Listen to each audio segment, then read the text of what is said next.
I'm at the range working on my draw. Hi, I'm Doug Koenig, and today I want to give you a few tips on how to speed up your draw and get you on target in a more accurate manner.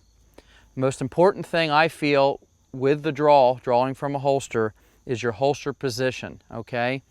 What I like to do on a surrender start is put my hands up where they're naturally up, okay? It's very comfortable, I could stand there forever. All I do then is drop my hands straight down to my waist, okay? And the gun should be right there. So what I'm telling you is move the gun to where your hands naturally want to fall, not the other way around. It's very similar to setting up your natural point of aim. You don't want to have to conform your body to where the gun is. You want to actually move the gun to where your hands naturally drop, okay?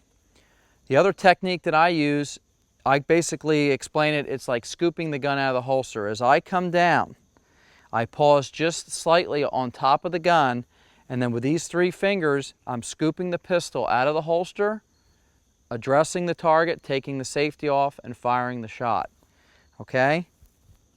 It's a scoop right out. I've got the perfect grip. I'm going to take the safety off and fire the shot.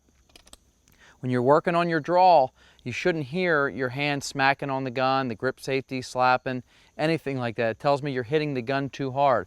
If you're hitting the gun too hard, that's taking up time. It's all time, which is going to affect how fast your first shot is. Okay, so it should be smooth. You shouldn't hear anything, except maybe the trigger block in your holster disengaging when the gun comes out. Okay, as you draw the pistol, have your focus on the target and peripherally see the sights coming up into view, whether it's your iron sights or an optic. Okay, and it's basically like punching both of your hands at the target. Okay, what'll happen there as you pick up the sights, you're able to manipulate them and get them aligned onto the target for a faster first shot.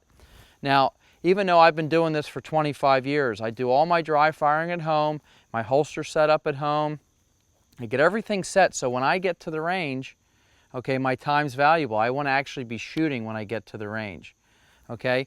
And when I do get to the range, I'll typically do a few dry fires, and then I'll work on my one-shot draws. I still do that because it's a very, very important part of speed shooting or any type of action pistol shooting. You know, for Steel Challenge, the match will be won and lost by tenths of a second. Okay, at the Bianchi Cup, NRA action shooting, some strings are fast. You know, 2 shots in under 3 seconds. The first shot really, really matters. So I go to the range, and some days that's all I'll work on is one-shot draws, whether it's with my speed setup or my Bianchi rig setup. And I really find that it's very, very important because that gets everything started. On a Steel Challenge sequence, drawing, hitting that first target gets things in motion. Okay, so get yourself to the range, do some shooting for yourself. If you're looking for a place to shoot, go to NSSF's website at wheretoshoot.org, and always remember, firearm safety depends on you.